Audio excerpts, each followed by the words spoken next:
Hi guys, this is Mark Ibarra and welcome to my channel. Please like and subscribe for more videos and updates.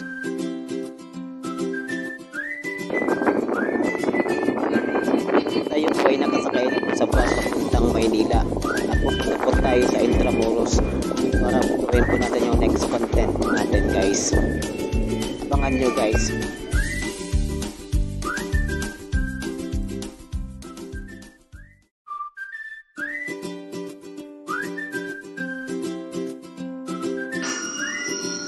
Kararating lang po natin dito sa may Cubao, Quezon City, dito po sa may Araneta Center.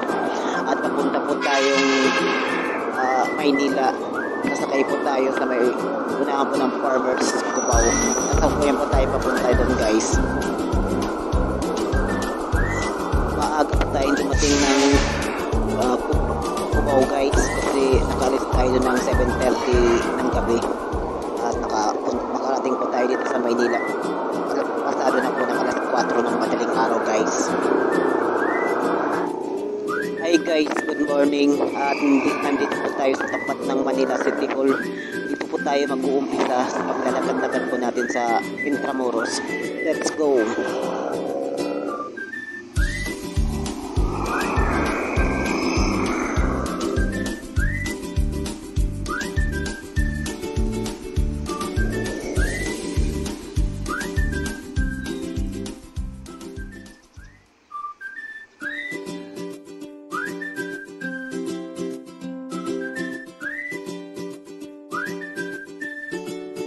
Yung pong golf area ay matatagpuan po yan sa labas ng bakod ng Intramuros.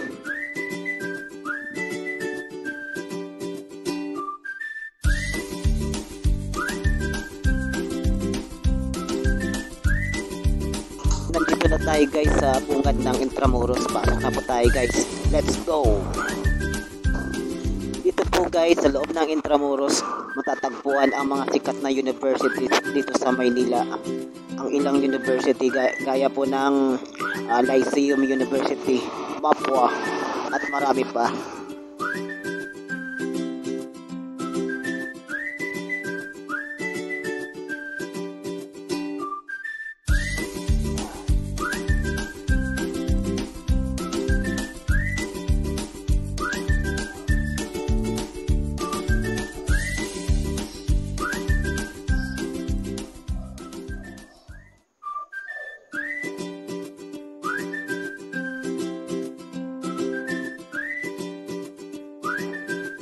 Po sa loob ng Intramuros makikita niyo po ang mga napakagandang struktura. Talagang marirelax po kayo guys dito sa Intramuros habang naglalakad-lakad po kayo dito at nag-iikot-ikot.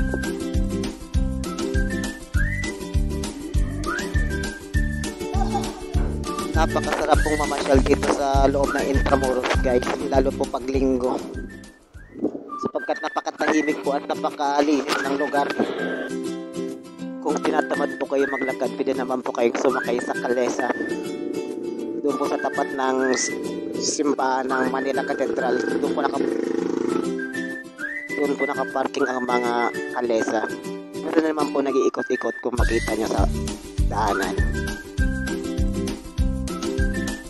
Para po sa ating kaalaman, ang Intramuros po ay napapaligiran ng matataas na bakod sapagkat ng panahon ng pangalawang digmaan ito po ay nagsisilbing pananggalang laban sa mga sundalong Hapon para maprotektahan po ang buong lugar. Ng panahon ng pangalawang digmaang pandaigdig.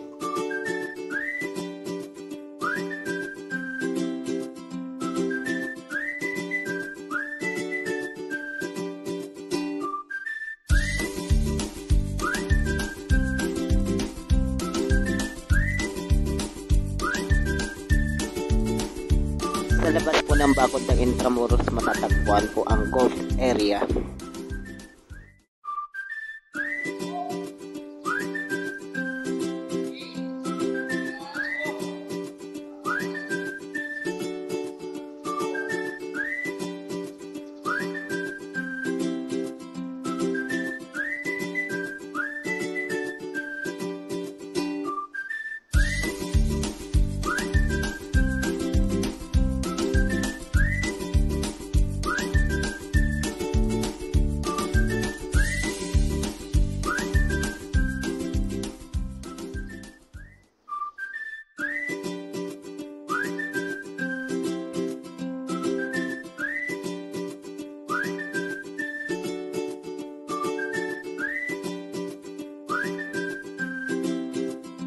Guys, yung nakikita niyo po sa video, yan po yung dating nagaya ng kanon ng mga sundalong Pilipino bilang armas laban sa mga sundalong Hapon ng panahon ng pangalawang digmaang pandaigdig.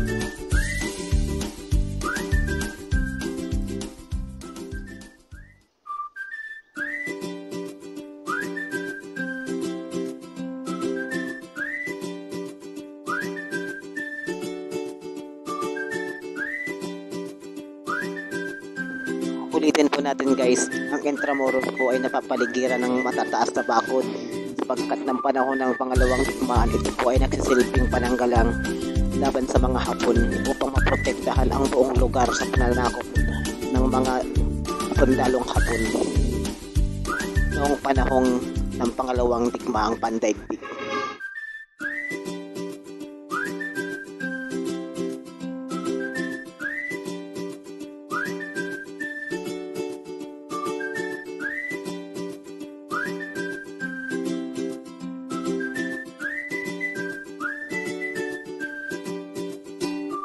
Malapit na tayo guys sa Manila Cathedral. Nandito po tayo sa tapat ng Letran University.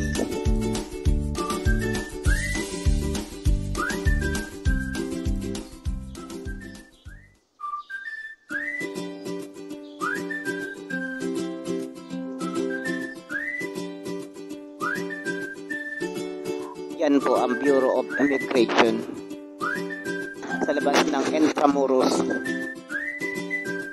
Ito naman po ang rebulto ni King Felipe, hari ng Espanya, kung saan kinuha ang pangalan ng ating bansa.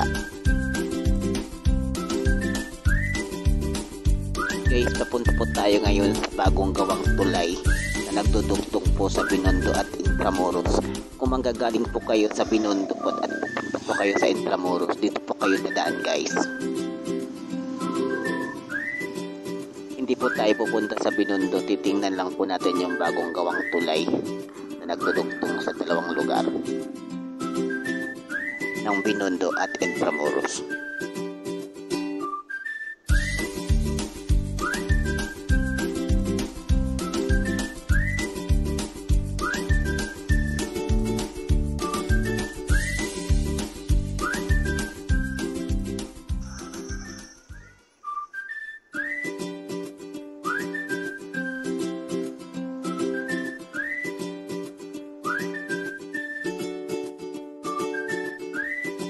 Yan naman po ang PIR branch Intramuros, Manila. Malapit po sa dating dormitory ng ating pambansang bayani na si Dr. Jose Rizal. Noong panahon siya ay nag-aaral pa lamang.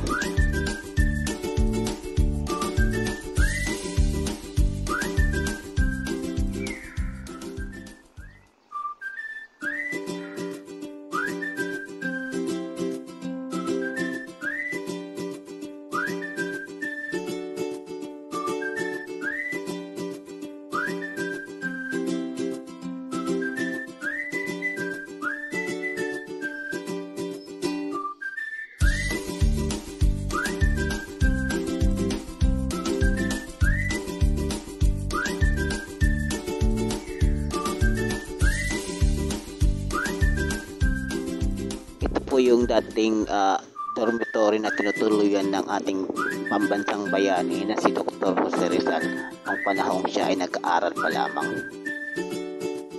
At ito po ay naipreserba hanggang sa ating panahon upang ating masilayan.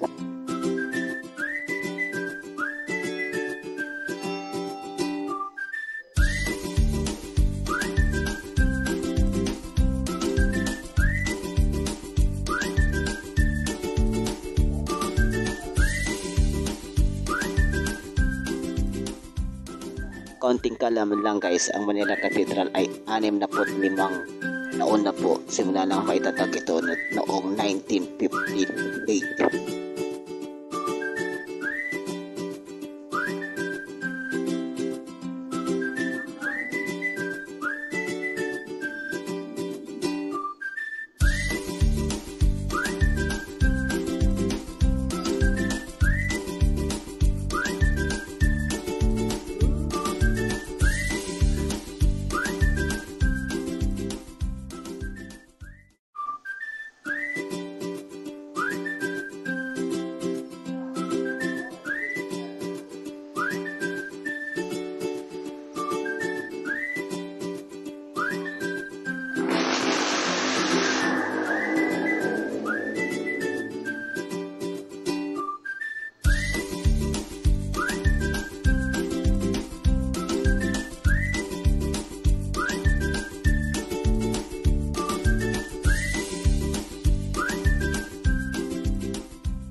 Yan po yung opisina ng Comelec, yung malaking gusali po na po.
Punta naman po natin guys yung dating lokasyon ng Ateneo de Manila University.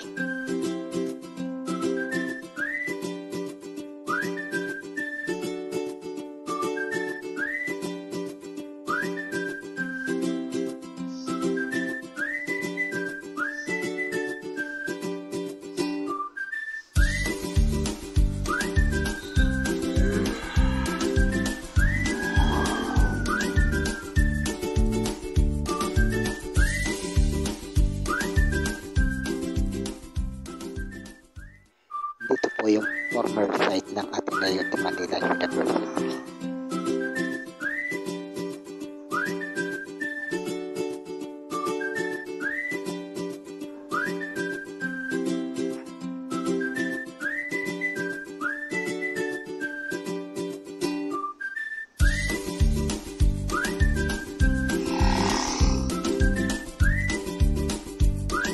Yan kung nakikita yung puting sali guys, yan po yung Intramuros Museum.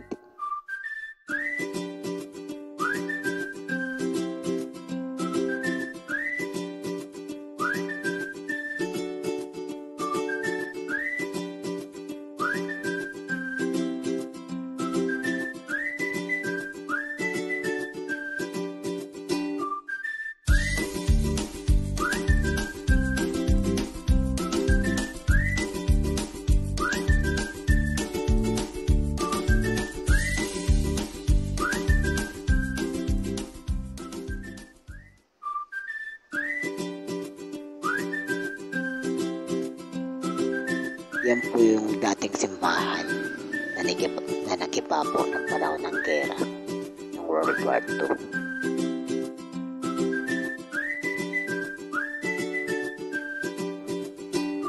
Ito po yung mga larawan ng mga naging pangulo ng Republika ng Pilipinas guys.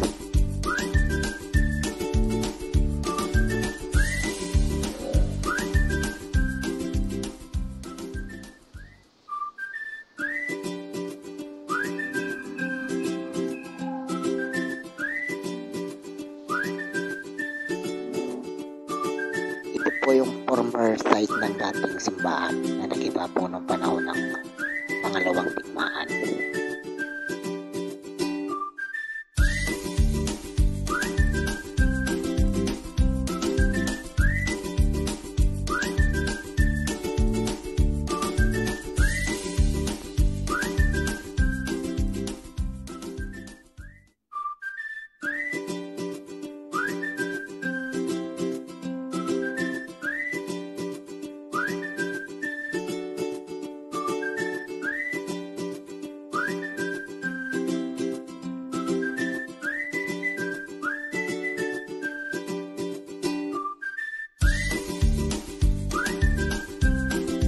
Sa Intramuros guys, makikita nyo po ang bakas ng nakalipas.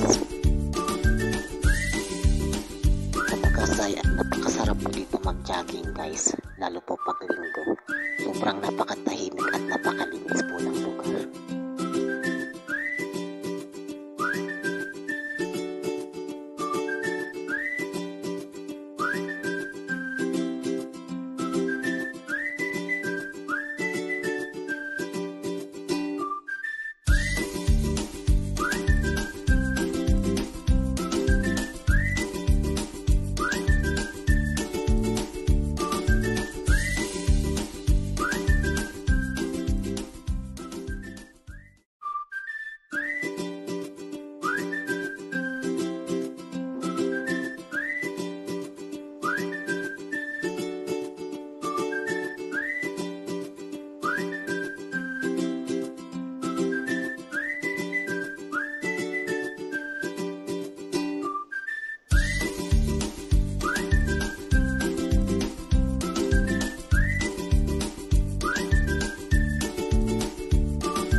sana na guys nagustuhan niyo po ang ating content dito Intramuros. Salamat po sa inyong panonood. Bye!